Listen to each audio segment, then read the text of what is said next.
একটা উপকরণ আটা বা ময়দা দিয়ে এই রকম গজা যদি আপনি বাড়িতে বানানো শিখে যান তাহলে কিন্তু দোকান থেকে আর কখনো আপনার কিনে আনার মনই করবে না। করে দেখবেন, চলুন তারই রেসিপিটি শুরু করি।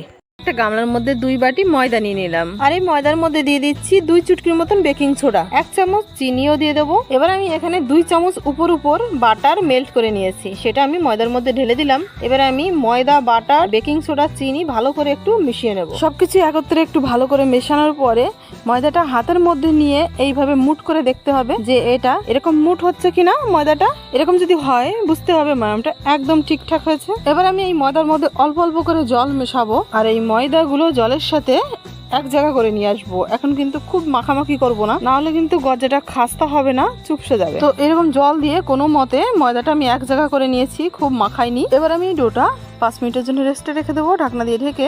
ততক্ষণে গজার শিরাটা বানিয়ে নেবো। কড়াইতে 1 বাটি চিনি দিলাম, একই বাটি মাপ করে 1 বাটি জলও দিলাম, সামান্য একটু এলাচের গুঁড়ো দিলাম। এবার চিনিটা গলানোর অপেক্ষা। মাত্র 2টো উপকরণে গজা কিন্তু তৈরি হয়ে যাচ্ছে। সামনে পুজো, আর এই গজাটা যদি পুজোর আগে বানিয়ে রাখেন তাহলে কিন্তু বাইরে থেকে কিনে খাওয়া লাগবে না। আর এই গজা, জিলাপি, খাজা এগুলো কিন্তু কোনো উৎসবের সময় বেশি দেখা যায়। আর আমরা তো সবাই জানি বাইরে যে খাবারটা আমরা কিনে খাই সেটা কতটা অপরিচ্ছন্ন ভাবে বানানো হয়। আর এই গজা শিরাটা কিন্তু 1 তার বা 2 তারের লাগবে না, শিরাটা একটু গাঢ় হয়ে চিপচিপে হলেই চলবে। ময়দাটা কিন্তু 15 থেকে 20 মিনিটের মতন রেস্টে রাখলে খুব ভালো হবে। আমি 10 মিনিটের মতোই রেস্টে রেখেছি। এবারে এই ময়দাটা গজার শেপ দিয়ে নেব।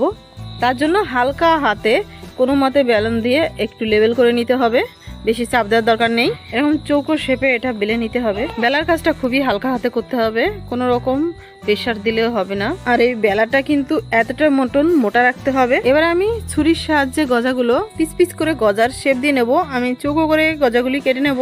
আপনারা চাইলে মিষ্টির দোকানের মতন একটু লম্বা লম্বা শেপে কেটে নিতে পারে। এই গজাগুলো সাইজে খুব বড় করা লাগবে না, এমনিতে যখন ভাজা হবে তখন ফুলে উঠবে। তেলটা সামান্য গরম হলেই গজাগুলো ছেড়ে দেবো এক এক করে। গজার পিসগুলো তেলের মধ্যে ছেড়ে দেওয়ার পর 7-8 সেকেন্ডের পর এগুলো কিন্তু তেলের উপরে উঠে আসবে। গ্যাসের ফ্লেম একদম লোতে রেখে এগুলো কিন্তু খুব সুন্দর করে ব্রাউন ব্রাউন কালার অবধি ভেজে নিতে হবে। অবশ্যই একটা সাইড ভাজা হলে অপর সাইডটা পাল্টে দিতে হবে। এইভাবে এরকম উল্টে পাল্টে গজাগুলো কিন্তু কিছুক্ষণ সময় ধরে ভেজে নিতে হবে। গজাগুলো ভাজা হয়ে গেছে, আমি তেল থেকে তুলেই শিরার মধ্যে দিয়ে দেবো। শিরাটা এখন খুবই হালকা গরম আছে। গজাটা শিরার মধ্যে দিয়ে 2 মিনিটের মতন রেখে সঙ্গে সঙ্গে তুলে নেব। শিরাটা পারফেক্ট হলে গজাটা বাইরের থেকে খাস্তা, ভিতর থেকে রসালো, দোকানে যেমন হয় তেমনই হবে।